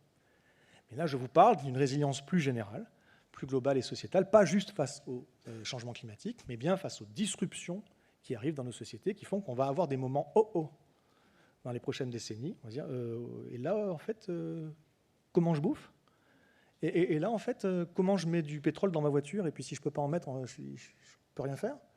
Voilà. Donc, on va se retrouver face à ces questionnements-là. Et vous avez un rôle à jouer en tant que personne qui travaillait avec la nature, avec le vivant, qui est régénérative. Je vous laisse ensuite creuser, si vous voulez. D'ailleurs, il y a des choses intéressantes aujourd'hui sur les nouveaux business modèles, sur les nouveaux modèles d'affaires, les modèles économiques en agriculture, notamment, enfin, de manière générale, en économie régénérative et puis notamment en agriculture régénérative. Voilà. Bon, de toute façon, j'ai quasi terminé. Voilà. De toute façon, aujourd'hui, vous avez compris, grand changement. Vous avez, vous, quelques leviers intéressants. Vous avez des droits, mais des devoirs, je pense aussi. Et de toute façon, vous avez le choix. Vous vous transformez. Et vous pourrez, peut-être, j'espère, jusqu'à un certain point du moins, piloter cette transformation, ou vous subirez, c'est-à-dire que c'est la transformation qui va vous transformer. Voilà. Et c'est moins confortable, je vous préviens tout de suite. Voilà, vous devez devenir, mesdames et messieurs, avant toute chose, selon moi, aujourd'hui, des agents d'un changement de nature culturelle. Quoi que vous entreprendrez pour changer, seul ou ensemble, c'est bien aussi de se coaliser, mais quoi que vous entrepreniez, ce projet-là, ce que vous allez entreprendre, ce ne doit pas être votre projet, c'est un projet pour changer le monde. Donc, documentez tout ce que vous faites, ce que vous avez réussi, pourquoi, comment, ce que vous allez échouer, pourquoi, comment, c'est très important de le savoir. Fournissez ces informations, ayez les bons indicateurs, suivez ces indicateurs pour savoir ce que vous avez réussi à améliorer, ce que vous avez réussi, à quel point vous êtes débranché d'un certain système, de certaines chaînes d'approvisionnement si possible, comment vous avez réussi à faire ça, à être régénératif. Puis, récoltez des témoignages, des gens dans votre écosystème, des gens avec qui vous bossez. Des témoignages, ça n'a rien à voir avec les indicateurs, c'est beaucoup plus subjectif, mais c'est intéressant aussi. Et des images des lieux, des images des gens. Et au bout de quelques années, quand vous aurez, parce que bien sûr vous allez réussir, quand vous aurez réussi ce grand changement, eh bien vous aurez toutes les informations, objectives et subjectives, visuelles. En plus, vous aurez peut-être travaillé avec des gens qui savent bien raconter les récits, qui savent bien rendre ça beau. Ça vous fera un récit à raconter de transformation qui sera super inspirant. Parce qu'il est inspirant, il va se propager. Parce qu'il va se propager, votre projet, il va changer le monde. Merci, mesdames et messieurs.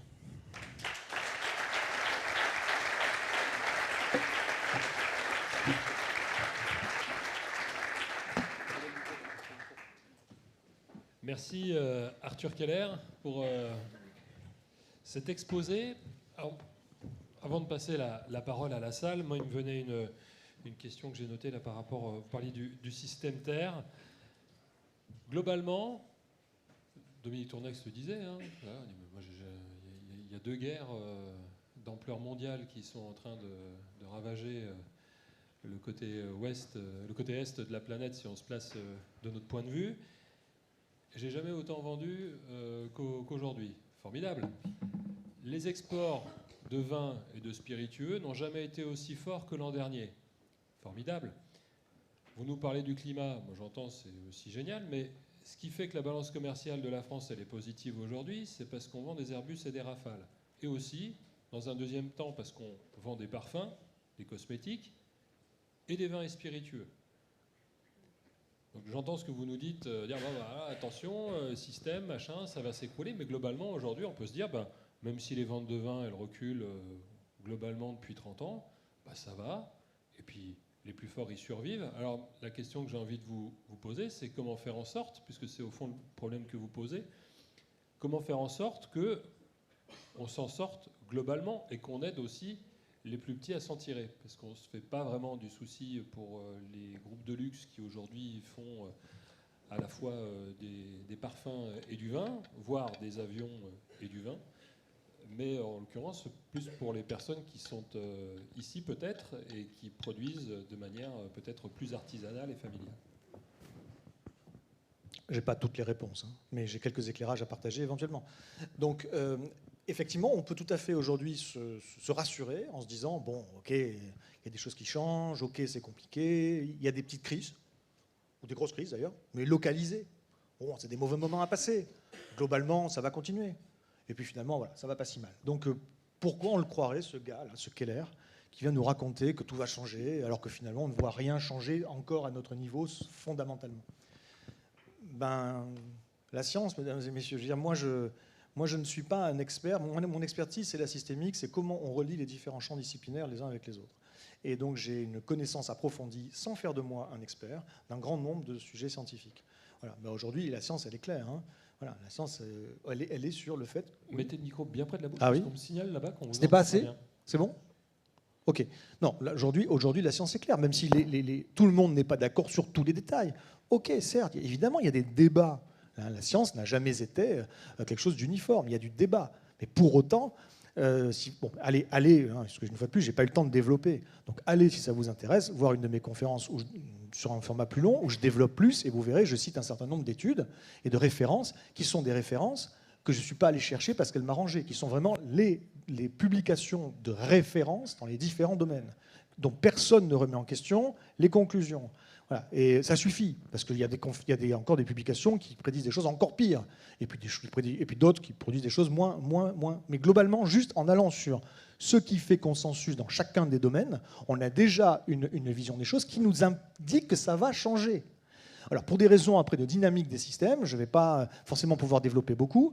Disons qu'aujourd'hui, comme je l'ai vaguement dit tout à l'heure, l'ensemble des pressions exercées par les activités humaines sur le système Terre dépasse la biocapacité, la capacité du système Terre à encaisser, et cela n'est pas durable. C'est-à-dire que, vous verrez, il y a deux courbes. Hein. La courbe qui est la pression qu'on exerce, c'est la courbe rouge, hein, souvent, et la courbe verte qui est la limite, c'est-à-dire... voilà. Et la courbe rouge est au-dessus de la courbe verte depuis quelques décennies, depuis les années 70. Et ça, ce n'est pas durable. C'est-à-dire qu'on ne peut pas, c'est très simple à comprendre en fait, on ne peut pas durablement prélever plus de ressources que la capacité de la planète à en régénérer. On ne peut pas durablement détruire la nature plus vite qu'elle ne peut se reconstituer. On ne peut pas durablement émettre de pollution plus vite que la capacité du système à absorber ces pollutions, puisque la capacité future, du coup, à absorber, elle est moins bonne. Et pour toutes ces raisons, la courbe rouge va repasser sous la courbe verte. Et donc, quand, comment, exactement, je ne sais pas.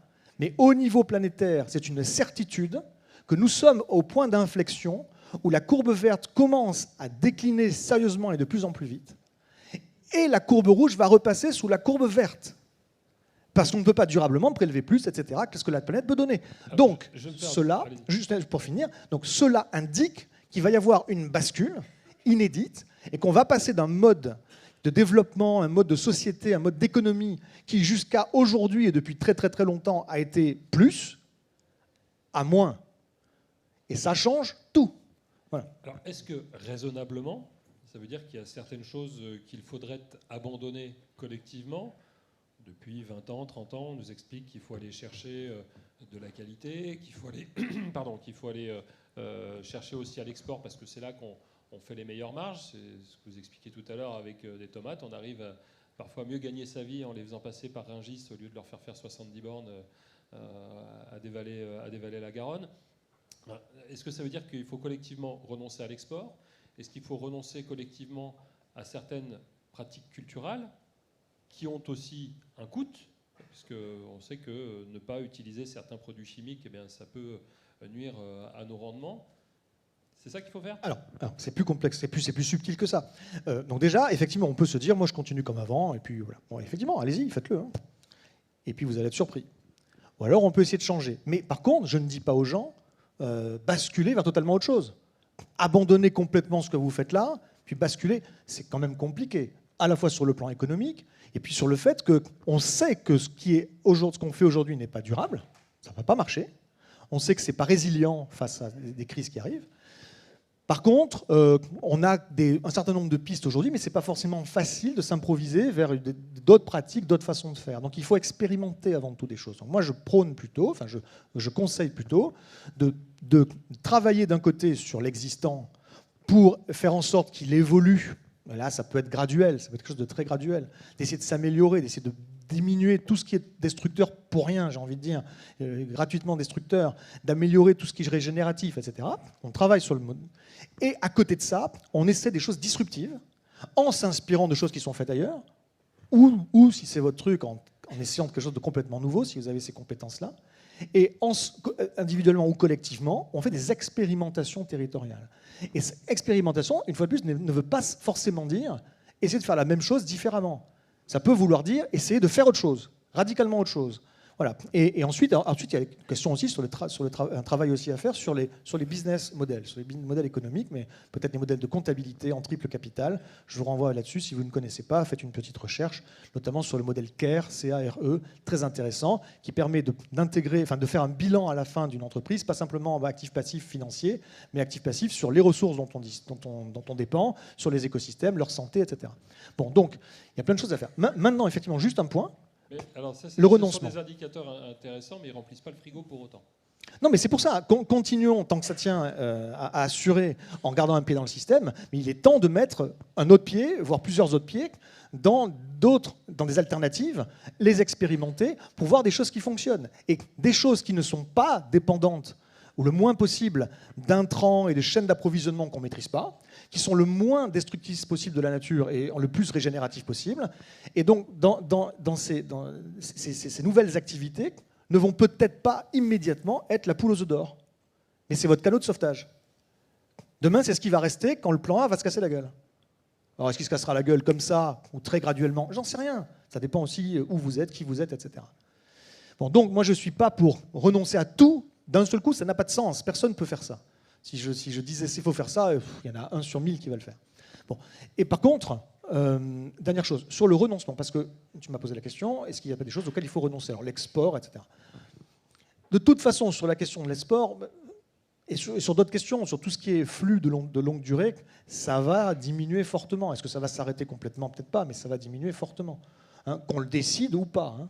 C'est des choses qui ne nous appartiennent pas. Donc on va s'adapter ou pas. Mais en tout cas, oui, il y a un gros travail à faire sur cette notion de renoncement. Nous allons devoir renoncer à des choses. Alors, le renoncement, on peut essayer de l'organiser simplement en disant aux gens, à titre individuel, allez-y, soyez sobres, renoncez. Et certains vont faire des efforts, et la plupart ne vont pas en faire. Et ce sera au final anecdotique. Ou alors, on peut s'organiser collectivement au sein d'une région, au sein d'un secteur, et peut-être même entre les secteurs, et peut-être même carrément toute la société, ouvrir une conversation pour dire « Ok, réfléchissons, repartons, 1, des besoins, c'est quoi nos vrais besoins, et 2, c'est quoi les finalités. Reposons les questions fondamentales. Pourquoi on fait ce qu'on fait? Est-ce que c'est juste pour faire du fric? Ou est-ce qu'il y a autre chose? J'espère que pour beaucoup d'entre vous, il y a quelque chose de plus. Et au final, en se recentrant là-dessus, ça ne veut pas dire qu'on élimine tout le reste, mais déjà, on peut arriver à décider de certaines choses sur lesquelles on peut faire une croix, en se réorganisant, en accompagnant un changement, mais en faisant une sorte que ce ne soit pas terrible. Et d'ailleurs, je dis une dernière chose, avant de te laisser, sur le renoncement, parce que beaucoup de gens pensent que renoncement égale privation. Non. Alors aujourd'hui, on est en sur-régime. On est en surconsommation de tout un tas de choses. On est en sur-tout. Donc, renoncer, c'est pas se priver, c'est arrêter la gabegie, arrêter le gaspillage, partout arrêter l'orgie. Voilà. Et il y a des choses sur lesquelles, franchement, on peut rogner sans que ça ne nous prive de quoi que ce soit. Et même, j'ai envie de vous dire, je me demande si les gens qui consommaient beaucoup moins que nous dans les années 60 en France ou 70 étaient fondamentalement plus malheureux que nous. Donc il y a des renoncements qu'on peut opérer sans que ce soit un grave problème.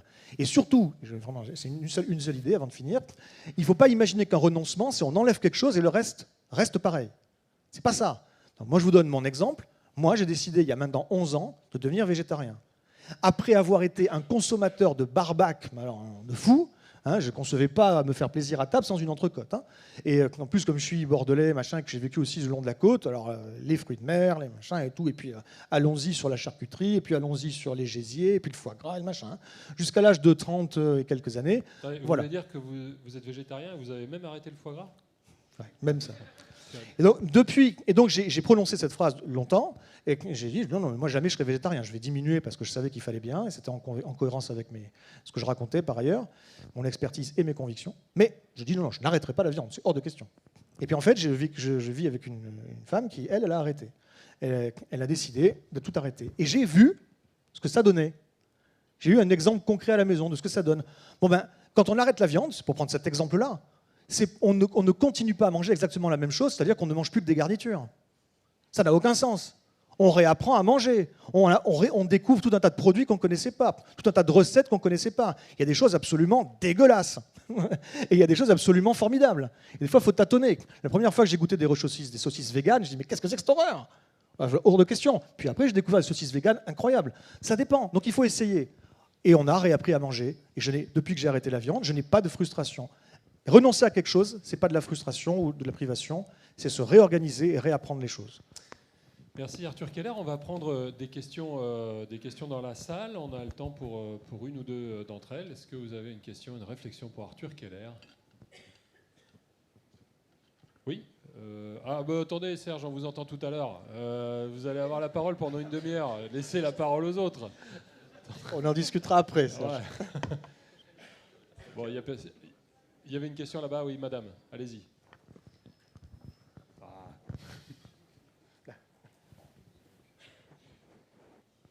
Je vous demandais de vous présenter, s'il vous plaît. Oui, bonjour. Magali Farinck, Toulouse. Oui, bonjour. Bonjour. Arthur, j'avais une question justement sur le... Qu'est-ce que vous faites dans la vie, s'il vous plaît, Nathalie? Alors, je suis membre des Ladies Wine France, le réseau national des femmes pro dans le monde du vin. Et je suis là à ce titre aujourd'hui, et vice-présidente de Planète RSE Toulouse. Voilà. J'aurais aimé connaître, là, dans les derniers propos, effectivement, comment croiser tes travaux avec les travaux, par exemple, d'Alexandre Monin sur le laboratoire de l'Anthropocène, qui a aussi édité son livre cette année, Politiser le renoncement. Et donc, c'est très juste la conclusion, j'y adhère évidemment. Quand on lit effectivement la stratégie de renoncement et de redirection écologique, on ne peut effectivement qu'adhérer à un changement de paradigme. Et je voulais savoir effectivement si c'était des sujets que tu travaillais ou avec Alexandre, ou en tout cas avec des groupements scientifiques qui expérimentent précisément de la façon dont tu le décrivais il y a quelques minutes, sur des territoires, des renoncements et des redirections. Merci. Donc, alors, je connais pas mal de gens qui ont des projets en collectif ou des collectivités qui travaillent sur des projets qui vont dans ce sens-là, où effectivement il y a des renoncements qui sont opérés. Après, est-ce que je travaille avec des territoires sur le sujet? Non, ça, je ne peux pas dire ça. Je connais les travaux, mais je n'ai pas lu le bouquin d'Alexandre Monin, et puis les travaux de Diego Landivar aussi, tout ça, ce qu'ils font sur la redirection. C'est un des éléments, selon moi. Selon moi, c'est un des leviers sur lesquels il faut jouer. L'intéressant avec la redirection, c'est une chose, c'est qu'il ne s'agit pas, par exemple aujourd'hui, d'investir dans des choses nouvelles, qui seraient bien, qui seraient régénératives, si on ne désinvestit pas par ailleurs dans des choses mauvaises. Donc aujourd'hui, je vois beaucoup ça. Il y a des nouveaux projets, il y a des initiatives intéressantes. Super. Mais pour autant, on ne change quasiment rien. Enfin, si, des aménagements, quoi. Mais on n'arrête aucune activité existante, par contre. Hein. On ne touche pas à l'existant. Ah ben non, parce que alors, tout de suite, après, ça ne plaît pas à des gens, les gens ne sont pas contents, et puis des fois, il y a des emplois à la clé, et puis des fois, il y a d'autres choses à la clé. Et donc, il y a toujours une raison de ne pas arrêter quelque chose. Mais pourtant, il va bien falloir arrêter des choses. On le décide ou on le subira. Si on le décide, on peut choisir, je dirais collectivement, de façon peut-être intelligente, ce qui, honnêtement, devrait être arrêté. Si on ne décide pas, à ce moment-là, eh ben, ce qui va s'arrêter n'aura aucune logique, si ce n'est celle de l'argent. Ceux qui peuvent tenir le plus longtemps, tiendront le plus longtemps, financièrement, sachant qu'en réalité, ce n'est pas souvent ceux-là qui sont les plus utiles à garder. Donc ce n'est pas la bonne logique. Il faudrait décider collectivement de renoncement et de redirection, effectivement. Juste une nuance, par contre, c'est qu'il y a certaines personnes qui pensent que c'est ça qu'il faut faire. Il faut rediriger. Puis il y a d'autres personnes qui vont vous dire, voilà ce qu'il faut faire. Il faut changer ci. D'autres personnes disent, il faut sortir du capitalisme. Et puis il faut sortir de cela. Et puis il faut arrêter ceci. Puis il faut gna gna, il faut gna gna. Alors, tous ces gens ont il y a plein de gens qui ont de super idées, et ces idées doivent être intégrées à une boîte à outils intéressante pour essayer d'améliorer la situation. Mais en réalité, quand les gens disent, voilà ce que je pense qu'il faut faire, et ce que je propose de faire, en fait, il faut le comprendre de cette manière-là. Voilà ce qu'il faudrait faire, si c'était possible. Mais la réalité, c'est que dans le système actuel, ce ne sera possible qu'à la marge. Donc, il faudrait le faire, mais ça ne marchera pas. Globalement, ça ne marchera pas. Ça ne veut pas dire qu'il n'y a pas de super trucs à faire. Donc moi, ma posture est différente. Comment on se prépare collectivement à des disruptions qui seront créées par quoi? Par l'échec de nos politiques de soutenabilisation du monde. On essaie de rendre le monde soutenable, on essaie de faire des transitions écologiques, on a des super propositions vitales, importantes, vitales, en matière d'atténuation des changements, en matière d'adaptation de nos sociétés. Et tout ça, je ne suis pas en train de dire qu'il ne faut pas. Je dis c'est vital. Mais par contre, mon point de vue, c'est qu'est-ce qu'on va faire quand on va réaliser qu'on n'aura réussi ni à adapter suffisamment vite, ni à atténuer suffisamment vite, et qu'on se retrouve face à des disruptions sur des choses essentielles qui n'ont pas été prévues par les gouvernements, et que d'un seul coup, les gens réalisent qu'ils sont livrés à eux-mêmes. Et je peux vous avertir, ça n'a pas été prévu par les gouvernements, le mieux qu'on ait, c'est plans hors sec, et le plan hors sec, ça ne sert à rien dans les situations dont je parle. Donc il y a des disruptions à venir qu'il faut anticiper, notamment quand on travaille avec la terre, mesdames et messieurs. Faire à la marge sans que ce soit forcément au détriment des marges. Monsieur. Oui, bonjour, je m'appelle Patrice Chevalier, Mas Pouperas sur Vaison-la-Romaine, vigneron. C'est difficile de se transposer sur des exemples concrets. Pouvez-vous nous dire comment vous avez changé votre logiciel professionnel à vous, pour vous nous donner, par rapport aux conférences ou aux choses comme ça, à votre quotidien, comment vous avez pu le transposer vous-même? Bon, attendez, alors ça, c'est quand même pas très particulier, mais ce que j'ai... Alors, parce que moi, mon cas de figure, si vous voulez, n'est pas répétable. Je suis un électron libre qui est passé déjà je suis ingénieur de formation, j'ai passé 10 ans de ma vie à travailler dans l'innovation avec des gens qui voulaient sauver le monde, et puis en fait, je me rendais bien compte que ça n'allait pas boucler, qu'il y avait des choses intéressantes, mais ça n'allait pas boucler. Ensuite, je suis revenu à mes premières amours de dynamique des systèmes, voilà, et puis ensuite, j'ai essayé d'en vivre. Parce que j'ai commencé à comprendre des choses, je me suis dit, il faut que je fasse ça, il faut que je travaille là-dessus. Donc j'ai eu des allers-retours professionnels. Au final, j'ai bossé pour des think tanks, des ONG sur ces sujets, mais je n'ai trouvé satisfaction nulle part, parce qu'à aucun endroit aujourd'hui, même dans le domaine académique, à aucun endroit, on ne peut véritablement faire de la vraie systémique appliquée au monde réel. Donc on me mettait des barrières, des limites, on me disait non, tu dois t'occuper de tel sujet, éventuellement 2 sujets, mais pas le reste, sinon c'est trop. Mais non, c'est pas trop.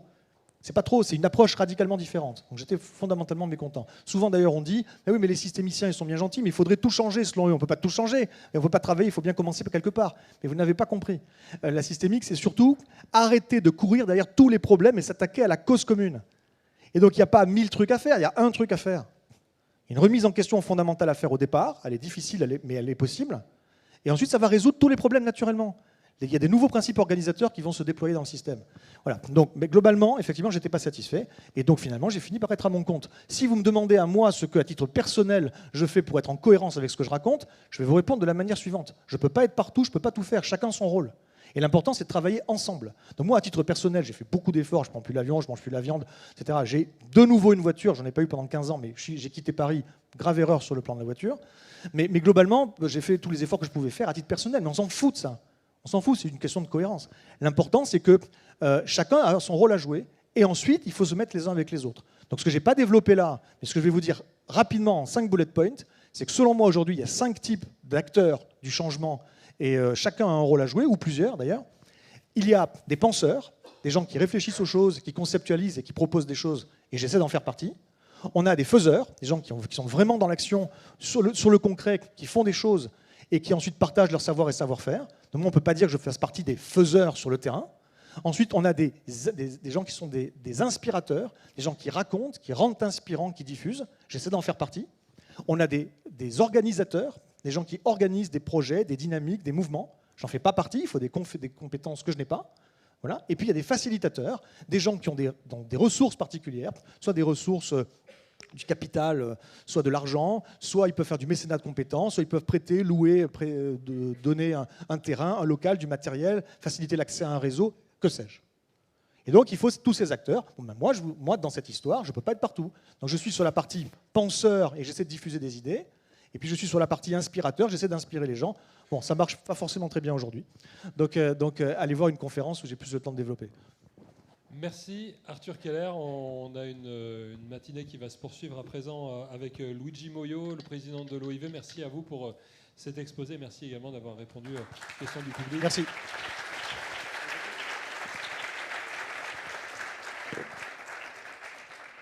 On accueille donc Luigi Moio, président de l'OIV, qui nous fait plaisir de venir depuis Naples, qui est avec nous ce matin. Bonjour Luigi, et merci de faire l'effort de vous exprimer dans notre langue. Et c'est extrêmement appréciable. Merci à vous pour cet effort. Alors, juste un mot, d'abord sur l'OIV qui fête ses 100 ans. Pour ceux qui ne le seraient pas forcément ici, est-ce que vous pouvez nous rappeler brièvement quel est le rôle de cette organisation? Et puis ensuite, comment est-ce qu'elle envisage l'avenir, à la fois au regard de ce que vient de nous exposer. Vous avez écrit un livre? Ah oui, d'accord, très bien. Voilà, sur ce que vient de nous exposer à la fois Arthur Keller et puis également de la réalité économique qui est celle de votre secteur sur le plan mondial. Oui, bon, bonjour. Et oui, je parle avec mon français un petit peu napolitain, mais j'espère que ça va. Effectivement, j'ai écrit beaucoup. Content que j'écoutais Arthur Keller là, parce qu'il y a beaucoup de choses à dire. Et là, je pense après, je vais aborder même quelques problèmes là. Et l'OIV. Alors, l'OIV, je vois là 1848-1998. Eh bien, la première rencontre qu'il a menée les pays à organiser l'Office international de la vigne du vin d'abord, et aujourd'hui Organisation internationale de la vigne du vin, il est tenu à Montpellier le 1878. Parce que là, il y avait l'arrivée de la phylloxère. Et donc, la phylloxère, c'était un problème qui, justement, comme aujourd'hui, voilà, c'est un problème systémique, sans frontières, général. Et donc, il fallait mettre ensemble des experts scientifiques des différents pays pour aborder le problème. Et donc, on a eu le premier rencontre à Montpellier. Comme vous savez, le problème, il était abordé et on a trouvé une solution bio, je rappelle toujours. Donc, on est bio à l'époque parce que c'est le porte-greffe américain sur la vitis vinifera. Et donc, c'est une approche complètement bio. Et après 30 années de cette première rencontre, là, avec la France, des experts de la France, l'Italie, l'Allemagne, la Svizzera et l'Espagne, il y avait un autre grand problème, qui a commencé avec la phylloxère aussi, parce que là, on a commencé à faire les vins avec les hybrides, mais pas avec les hybrides, avec n'importe quelle source de sucre. Donc, vous savez, faire du vin, c'est simple à la fin. C'est la façon plus simple pour produire de l'alcool. Il suffit d'écraser un raisin. Stop, c'est fait. Et donc, on a commencé à faire le vin. On appelait vin, cet produit alcoolique. Et donc, voilà, et à l'époque, il n'existait pas même une définition des vins. Oh, c'était une définition français, et la France elle a eu un rôle déterminant de la constitution de l'OIV, et donc il fallait résoudre le problème, éviter de faire les vins comme n'importe quoi, et donc partager une définition des vins. Et donc on avait un autre doux rencontre dans le 1908 à Ginevre et le 1909 à Paris, et donc les experts, les différents pays, on va vers cette constitution de l'organisation qu'elle est née, le statut, il était firmé le 29 novembre de 1924. Donc, cette organisation, aujourd'hui, ça fait 50 pays, c'est le 90% du commerce de vin mondial, le 85% de la production, et 50 pays, il va fêter 100 ans. 100 ans, et donc l'an prochain, j'ai eu la chance, l'honneur d'être élu président et d'être le président de le centenaire. Et donc l'an prochain, maintenant on démarre le 29 novembre, là, qu'on a lancé à le dernier congrès l'année internationale de la vigne du vin. C'est-à-dire, c'est un an où n'importe quelle manifestation, congrès, etc., on fait sur le vin.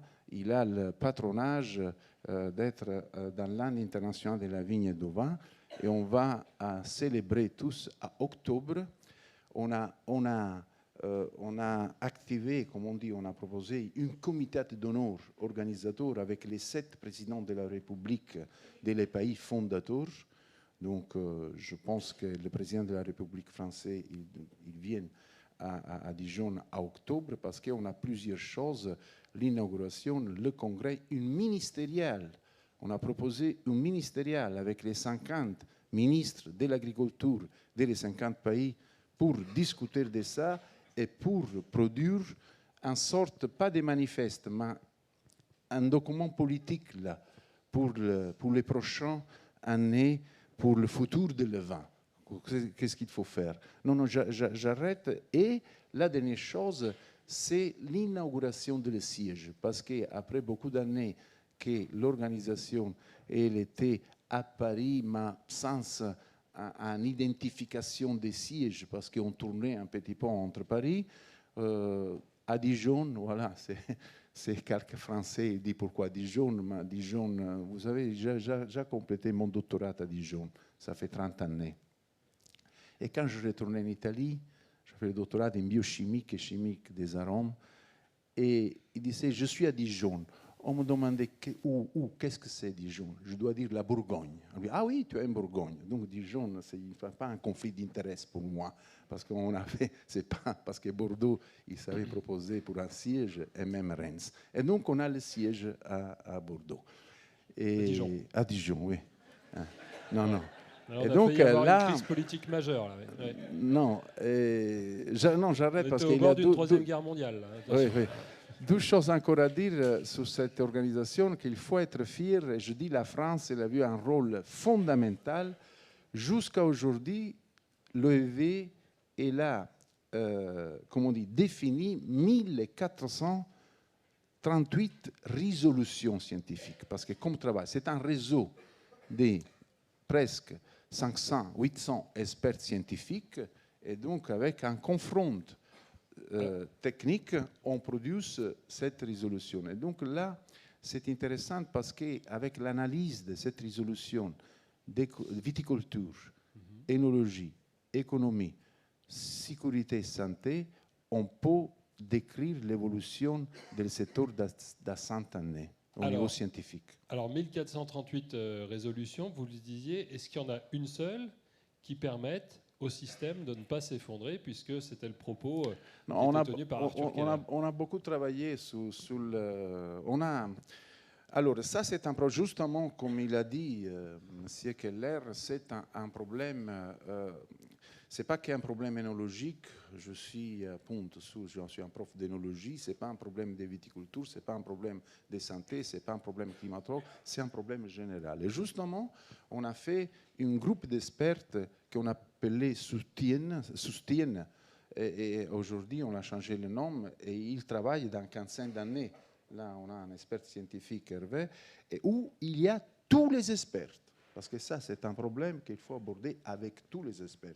Et on a fait presque déjà une dizaine de résolutions sur la durabilité, sur toutes les choses qu'il faut faire au niveau viticole. Lui, il avait évoqué qu'on a des stratégies viticoles pour faire ça, des stratégies énologiques. On a fait beaucoup déjà. On peut avoir des stratégies, simplement il y a quand même un constat. Alors, tout à l'heure, je discutais avec un viticulteur qui me disait « j'en ai marre des constats, je veux des solutions ». Néanmoins, il faut bien partir d'un problème pour pouvoir essayer de le résoudre, c'est celui de la déconsommation, pour ne parler que de lui au démarrage. Comment est-ce que le vin doit se réinventer? Est-ce qu'il faut même aller jusqu'à redéfinir le vin, qui a été le travail de l'OIV il y a 100 ans, pour lui permettre de survivre? Oui. Le vin, pour moi, il ne doit pas réinventer, parce qu'il peut s'effondrer. Voilà. Encore plus. C'est ça. Et effectivement, l'OEV, quand il était constitué, la mission principale, c'était protéger l'intégrité du vin et la liaison avec le terroir. Là, ils sont avec le terroir de production, pas le terroir comme concept, on a en résolution. Et ça, c'est très important. Parce que le vin, bien sûr, la définition, c'est le produit de la transformation du mou en pédale à fermentation alcoolique. OK. Ça, mais c'est lié à les différents terroirs de production. Parce que cet aspect, il donne la valeur, une valeur importante à cette boisson et il donne à cette boisson une unicité dans toutes les boissons d'aujourd'hui qu'on a, mais dans tous les produits qu'on a aujourd'hui. C'est-à-dire l'unicité de la diversité. Le vin, c'est un paradigme de diversité, un modèle de diversité. Et pour ça que les consommateurs, on va aborder ce problème de la base de consommation, ils sont fascinés. Le monde, il va vers une globalisation, une standardisation totale. C'est pour ça qu'il gagne le vin. Et donc il faut le protéger. Il faut le protéger. On peut faire les vins sans alcool, on peut faire les vins n'importe quoi, avec les amphores, avec la macération de lait blanc, etc. Mais il faut bien expliquer. On peut faire les vins qui vont vers le goût des jeunes, des nouveaux consommateurs, mais il faut expliquer tout ça. Hein? Et il faut garder tout ça, parce que c'est la force de le vin.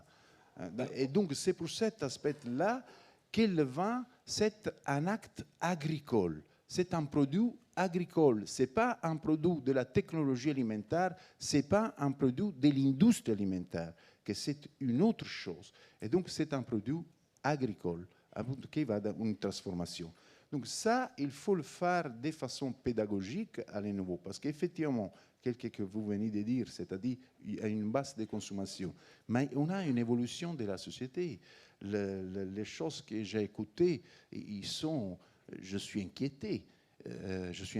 C'est catastrophique tout ça. Qu'est-ce qu'on vient de dire? Non, effectivement. Et l'exemple de Kodak, c'est très pertinent. Kodak, elle s'effondrait. Et alors, même le tabac, vous avez vu, non, c'est la même chose. Donc, je suis inquiété dans le futur que le vin, il peut être délégitimé. C'est ça. Donc il faut faire beaucoup d'attention là. Qu'est-ce que vous voulez dire par là? Oui, parce qu'on a le problème de l'alcool, et donc il y a des attaques sur la présence de l'alcool, mais l'alcool qu'il est dans le vin, c'est entre guillemets naturel, c'est pas un boisson alcoolique, et c'est pour l'alcool, pour l'alcool. C'est un point discutable quand même sur le plan de la santé publique. Oui, je sais. Je peux pas faire des amis dans la salle. Mais oui, je sais. Mais il y a le problème de l'alcool, il y a la base de consommation, il y a un change de la perception du vin dans la société. Donc c'est ça que vous me dites. Et donc on n'a pas une transmission générationnelle plus, parce que c'est un problème culturel, le vin. Et donc les consommateurs historiques habituels, ils ont été, comme on dit, formés à l'intérieur de la famille. Et donc aujourd'hui, la famille traditionnelle, c'est-à-dire entre guillemets la famille qui mange un repas tous ensemble, ou le soir tous ensemble, c'est très rare. Donc la consommation, c'est occasionnel, et donc on le boit à l'extérieur. Les rouges, les personnes qui achètent un vin rouge, j'avais un statistique, c'est un travail français que j'avais lu, c'est les personnes qui on a plus de 55 ans rouges, parce qu'effectivement, il y a ce côté hygiéniste, parce qu'on pense qu'il y a les antocyanes, les antioxydants, et donc c'est bien pour la santé. Bien sûr, il y a l'alcool, et donc on consomme plus de blancs. C'est un changement incroyable. Et là, il faut bien sûr tenir compte de tout ça. Tenir compte de tout ça pour aller, pour aller vers la direction aujourd'hui de la société qu'elle va à s'évoluer très rapidement. C'est ça qui me choque à moi. C'est très, très, très vite tout ça. Je reviens sur un propos d'Arthur Keller tout à l'heure qui nous a parlé à la fois de décarbonation et de décroissance. Comment est-ce que vous abordez ces deux notions? Est-ce qu'à un moment, elles se rejoignent pour l'industrie viticole? Oui, mais le problème, le problème, c'est parce qu'une autre chose, c'est décroissance et dépression. Hein, je suis d'accord avec lui. On peut aller vers la décroissance, bien sûr, mais sans avoir une dépression. Mais il faut le faire. Là, il y avait maintenant l'exemple que même Arthur Keller il a dit. Attendez, il faut consommer moins. Non, nous, on achète, tout le monde, on achète des choses inutiles. Mais on le dit, non, il y a beaucoup de livres maintenant. On a les traités sur l'agroécologie, la sobriété, la vin héros, etc. En France, en Italie, partout, etc.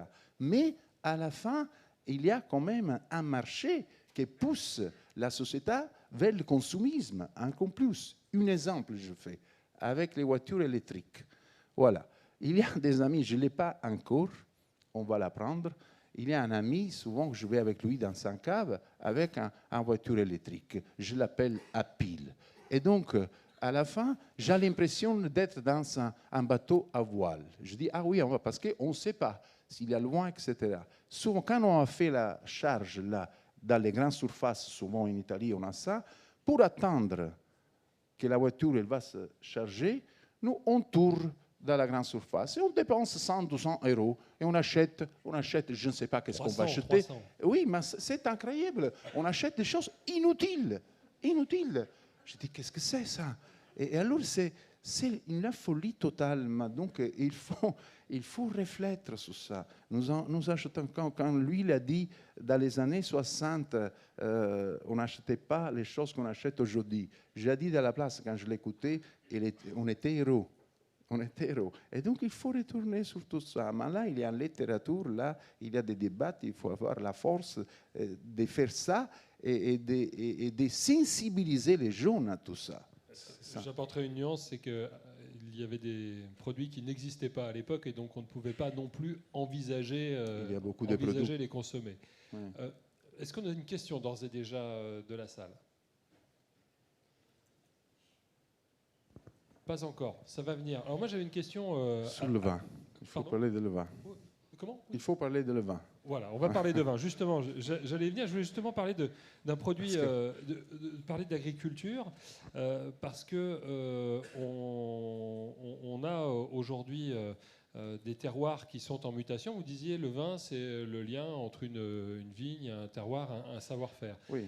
Il y a des changements climatiques, on en parlera tout à l'heure avec Serge Jacquat et Jean-Marc Touzard. Mais la notion de terroir, elle évolue, puisqu'on ne fait plus... J'allais dire, je ne parle même pas du même vin aujourd'hui aux portes de Montpellier qu'on ne le faisait il y a 30 ans. Mais c'est chez des endroits où on ne pouvait pas cultiver de vigne. Je ne parle pas de la notion de terroir, parce que pour parler de la notion de terroir, il faut faire un débat d'un mois, technique, scientifique. 12 ans. Je suis un scientifique, donc je vois les démonstrations scientifiques de tout ça. Le problème que j'ai dit, c'est un autre. Par exemple, même avant, on a dit, j'ai écouté, on va... Et même Dominique, il a dit ça, on va à cultiver la vigne plus au nord. On monte en altitude. Voilà, c'est la chose plus simple que pour dire ça. J'espère que c'est pas que ça. Le problème, c'est ça. On ne peut pas penser, si on veut garder la notion culturelle des vins, et donc le vin, on veut le transmettre à les prochaines générations si on n'a plus le vin à Bordeaux. Si on n'a plus le vin en Bourgogne, si on ne fait plus le vin dans la Champagne, ici, vous savez, il y a des endroits iconiques, des endroits qu'on a fait, plus le vin en Toscana, en Piemonte, etc., nella Rioja. Donc, il y a des endroits où le vin, il a démarré le processus qui a fait passionner beaucoup de personnes dans la planète. Non, vous avez toute l'histoire de la Napa Valley et de son homme, c'est l'inspiration, c'était Bordeaux. Non, et donc Robert Mondaville, il a écrit dans son livre très joli tout ça. Et donc là, c'est ça le problème.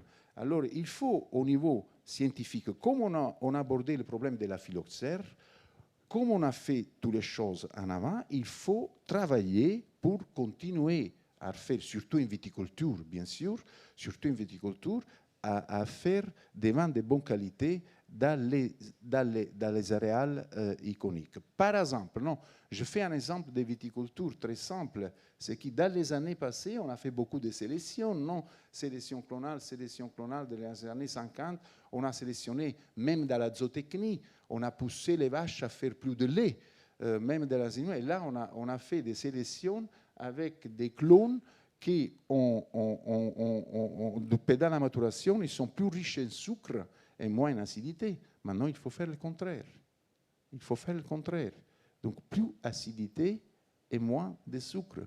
Mais il faut travailler, il ne faut pas parler, il faut travailler sur ça. Vous savez, il y a le porte-greffe qu'on peut utiliser Et quelqu'un on dit aujourd'hui, non, je veux la plante sans porte-greffe. Et il y a la phylloxère. Avant-hier, j'étais à Gazenheim. J'étais invité pour une conférence que j'ai faite sur mon sujet, les arômes du vin. Et il y a le prof de viticulture, il m'a montré des photos, il m'a envoyé avec la phylloxère qu'il bouge dans les vignes. Parce que, et donc, je vous disais, donc, sous la viticulture, on peut considérer une autre fois des cépages locaux qu'avant on n'a pas utilisés. Par exemple, j'ai vu même à Arbois des cépages anciens très acides. Dans la Champagne, on fait ça. On a utilisé un passé le merlot partout, parce qu'il faut quand même penser justement le problème de la biodiversité. On a le 80% de la planète de la viticulture plantée avec merlot, cabernet, chardonnay, sauvignon blanc. C'est fait 4-5 cépages. Vous comprenez? Et donc, on a perdu tout ça. Et alors, le merlot, il était utilisé souvent pour améliorer.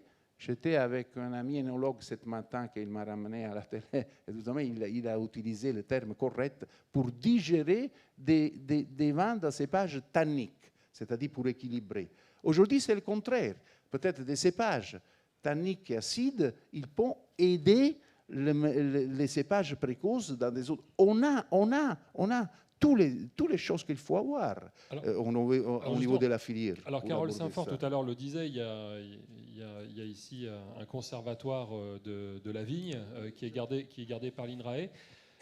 Est-ce qu'on peut trouver dans notre histoire et dans des cépages qu'on a oubliés, peut-être pour de bonnes ou de mauvaises raisons à une époque, et je ne parle pas seulement de la France, mais c'est peut-être le cas également en Argentine ou en Italie, dans ces cépages qu'on a reniés, pour pouvoir les réintroduire, pour pouvoir refaire du vin avec? Exactement.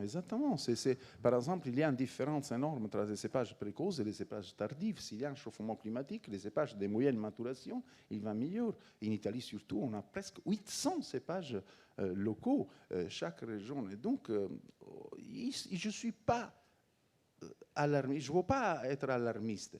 Je suis inquiété pour un problème, je dis, de perception de le vin dans la société.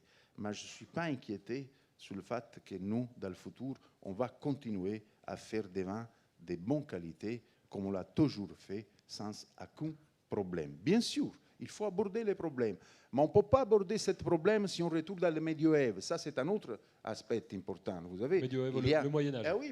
Oui, mais le Moyen-Âge.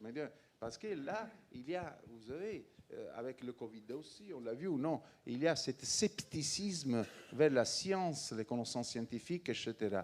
Je suis un chercheur plus galiléen, voilà. Galiléen, c'est-à-dire expérimental.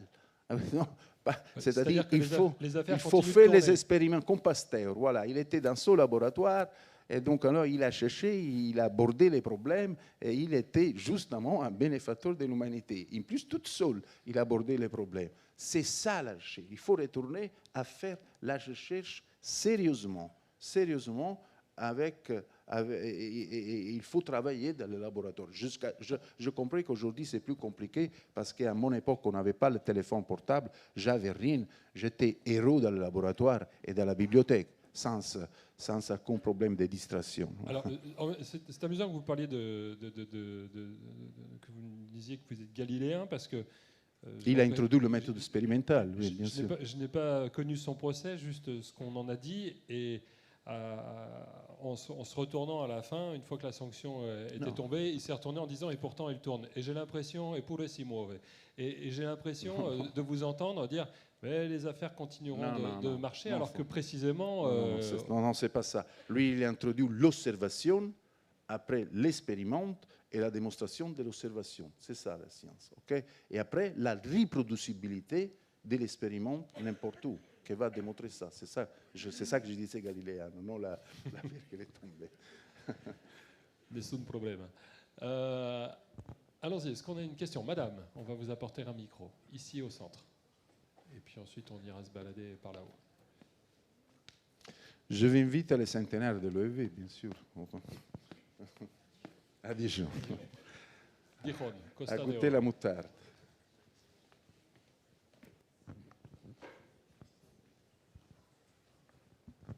Bonjour, Peggy Rigou, je travaille à l'UMR Sciences pour l'œnologie, je travaille sur les arômes.